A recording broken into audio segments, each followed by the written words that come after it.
गठबंधन दिखाने वाला है सिर्फ क्या, इसलिए मैं पूछ रही हूं क्योंकि देखिए सीटों पर काम भी शुरू कर दिया अखिलेश जी ने। आ रही हूं मैं राधिका जी, एक बार मैं जरा मिल्कीपुर के बारे में बताना चाह रही हूं क्योंकि जो खबर हमारे पास आ रही है वो ये कि जो मिल्कीपुर की जो सीट है वहां पर अखिलेश यादव खुद जाएंगे और वहां पर डिंपल यादव के साथ प्रचार करेंगे।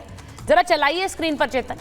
और ये वहां पर जीत की पूरी रणनीति वो तैयार कर रहे हैं। अब ये क्यों इंपॉर्टेंट है, क्योंकि ये अवधेश प्रसाद की सीट और यहां पर उन्होंने प्रचार के लिए पूरी रणनीति बना रही है। यहां कहा जा रहा है शिवपाल यादव भी प्रचार के लिए जाएंगे। ये सीट जीतना जरूरी है क्योंकि जिन सीटों को समाजवादी पार्टी ने छोड़ा क्योंकि उनके नेता सांसद बन गए हैं, उनको वापस हासिल करेंगे। अब यहां ब्राह्मण चेहरों को भी प्रचार में लगाएगी और यहां पर यह कहा जा रहा है कि खुद नेता लोग भी प्रचार के लिए उतरेंगे। अब मेरा सवाल एक ये है कि चंद्रमोहन जी, रणनीति भी तैयार हो गई है, प्रचार भी तैयार हो गया है, नाम भी तय हो गए हैं, लेकिन उन सब में आप कहीं नहीं है भाई।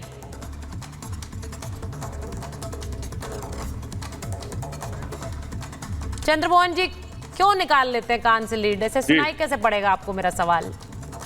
सब चीज तैयारी हो गई वहां पर और आप लोग कहीं हैं नहीं वहां प्लानिंग में। प्रचार की भी रणनीति बन गई, नाम भी आ गए। देखिए, इलेक्शन किसने लड़ना है? चुनाता जी इंडिया गठबंधन ने। इंडिया गठबंधन के साथी कौन है? सपा, कांग्रेस और अन्य है। और लेकिन चर्चा कौन कर रहा है? एक ऐसा चैनल, एक ऐसी पत्रकार जिसकी मजबूरी है इस बात पे चर्चा करने की। और उस पत्रकार की बातों का जवाब कौन दे रही है जो किसी समय चिन्मयानंद के विरुद्ध बहुत सारे प्रश्न खड़ा करा करती थी?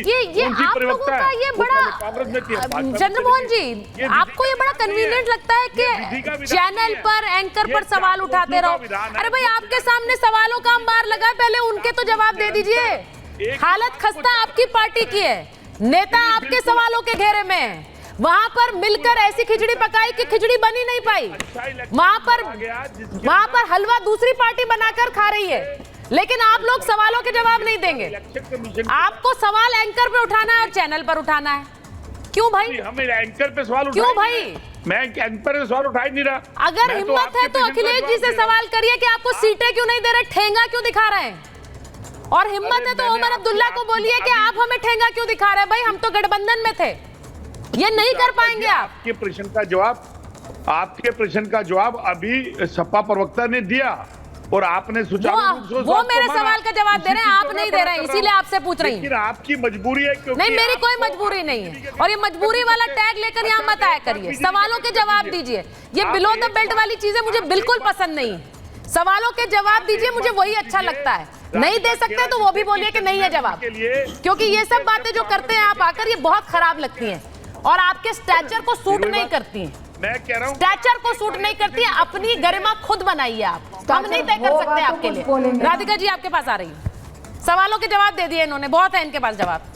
जी राधिका जी। सुचेता जी, मैं बोलूं? जी बोले प्लीज। जी देखिए, यहाँ पे ये चर्चा हो रही है और समाजवादी पार्टी के प्रवक्ता भी कह रहे थे कि अखिलेश यादव जी ने कहा है, आप भी बता रही थी कि गठबंधन इंटैक्ट है। लेकिन आज ही उस गठबंधन इंटैक्ट है कि बातचीत कांग्रेस के साथ मिलकर लड़ेंगे। एक वीडियो, एक बयान आया है सामने national chairman of OBC Congress का, अजय यादव जी, जो मेरे ख्याल से अखिलेश यादव जी के रिश्तेदार भी हैं। लालू प्रसाद यादव जी की बेटी की शादी इनके बेटे से हुई है, बहुत बड़े यादव नेता है। और उन्होंने कहा कि कांग्रेस पार्टी हमें सम्मान नहीं देती, यादवों को सम्मान नहीं देती। क्या आज भी इस बयान के बाद भी जो अखिलेश यादव जी के रिश्तेदार ने दिया, जो बहुत बड़े यादव नेता है हरियाणा के, कि कांग्रेस में मैं ओबीसी का चेयरमैन हूं राष्ट्रीय, फिर भी यादवों को सम्मान नहीं मिलता है, फिर भी क्या अखिलेश यादव की पार्टी और समाजवादी पार्टी ऐसे में कांग्रेस का बोझ लेकर चलेगी? और अगर लेकर चलेगी तो बहुत अच्छी बात है, क्योंकि जो यादवों को सम्मान नहीं देते और आपका सारा वोट बैंक कौन है, उन्हीं को सम्मान नहीं देते, तो आप उनको लेकर चल रहे। तो ये ठग बंधन है ना, इसके प्रत्येक घर खुली जा रही है। लेकिन हमारा काम बोलता है और इसी हरियाणा में हम तीसरी बार ऐसी प्रचंड बहुमत के साथ आए हैं जो किसी ने नहीं देखी, ना कभी ऐसा नतीजा देखा। इसीलिए उत्तर प्रदेश में, जैसा मैंने कहा, एक बार आपने गुमराह कर दिया, you can fool people once, you can not fool the people again and again. और वही हमें यहाँ पे देखने को मिलेगा। ठीक है, एक बार लोग आपकी बातों में आ गए कि संविधान खतरे में है, चुनाव खत्म हो गए, कौन सा खतरा था? अगर संविधान खतरे में होता तो आज भी खतरा होता, कहीं खतरा नहीं था। देश ने देख लिया कि खतरा सिर्फ समाजवादी गुंडों से है उत्तर प्रदेश में, और वो अब उसका जवाब देकर रहेंगे। देखिए, आपने जो बात कही है, मैं एक बार सुनील जी के पास जाऊं, उससे पहले शांतनु जी के पास जा रही हूँ। शांतनु जी, यूपी में हमने थोड़े दिन पहले देखा योगी आदित्यनाथ क्रिकेट खेल रहे थे। अब वो कहा जा रहा है कि वो वाली पिच क्या चुनावी पिच पर भी वो पूरी तरह उसी तरह शॉट्स लगाने के लिए तैयार हैं क्या? क्योंकि ये उपचुनाव इस बार बहुत क्रूशल है समाजवादी पार्टी के लिए भी और योगी आदित्यनाथ के लिए भी, और इसीलिए वो हर एक सीट का दौरा भी कर रहे हैं, फीडबैक भी ले रहे हैं, और हर एक सीट के लिए उन्होंने नाम तय किए 3-3। ऐसी खबर आ रही है। सुचना ठीक कह रही जी। उत्तर प्रदेश को कई सालों बाद एक कर्मठ मुख्यमंत्री मिला है। जब योगी आदित्यनाथ 3-4 जिलों का दौरा करके पूछते हैं, तब तो अपोजिशन के नेता सो के तक नहीं उठते, तो उन्होंने वो दौरा करते हैं। हमारे एक जगह होता था कि नोएडा नहीं जाएंगे, मैं मुख्यमंत्री की सीट चली जाएगी, बिजनौर नहीं जाएंगे, ये हो जाएगा। तो ऐसे शगुन अपशगुन लेके तो उनकी सरकारें चलती थी। अखिलेश यादव सारे नोएडा के जितने भी उद्घाटन होते थे वो बैठ के कंप्यूटर से लखनऊ से कर दिया करते थे।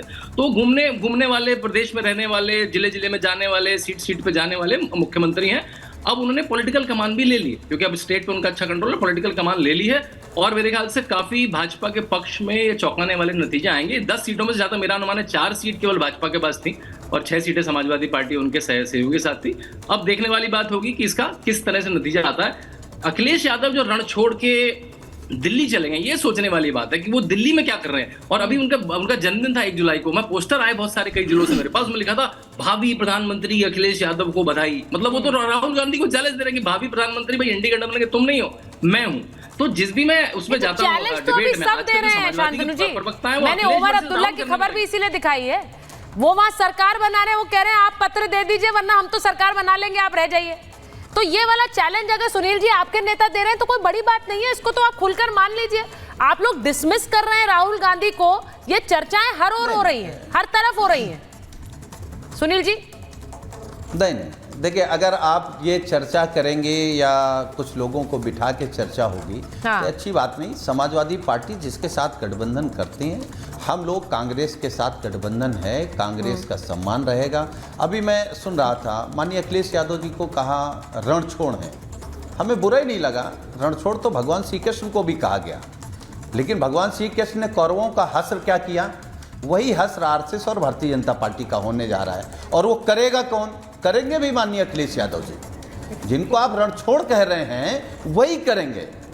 दूसरी बात, अभी बीजेपी के प्रवक्ता ने कहा यादव, अरे हम लोग आपकी तरह जातिवादी लोग नहीं हैं, हम समाजवादी लोग हैं, हम सभी जातियों की बात करते हैं। हमारी प्राथमिकता पे पीडीए है, जो आपकी प्राथमिकता पे न कभी था, न है, न कभी हो सकता है, क्योंकि आपको पिछड़े दलित। तो मतलब जो अजय सिंह यादव जी कह रहे हैं कि कांग्रेस यादव विरोधी है, ओबीसी विरोधी है, आपको ये मंजूर है ना? आपको मंजूर है ना? देखिए, ये जो पीडीए वर्सेस बटेंगे तो कटेंगे वाली जो एक लड़ाई चल रही है राजनेताओं के बीच, और यूपी में तो वो चल ही रही है, मानकर चलिए, उसका नतीजा बहुत जल्दी आ जाएगा। क्योंकि मैं कह रही हूँ किसी भी अब कभी भी उपचुनाव की तारीखों का ऐलान हो सकता है, और उसके बाद ये लड़ाई जनता के बीच ही लड़ी जाएगी। फिर हम एक बार फिर बैठेंगे सुनील जी, शांतनु जी, फिर तब जरूर बात होगी कि कौन किसको धमकी देगा और किसकी धमकी चलेगी। बहुत बहुत धन्यवाद आप सबका।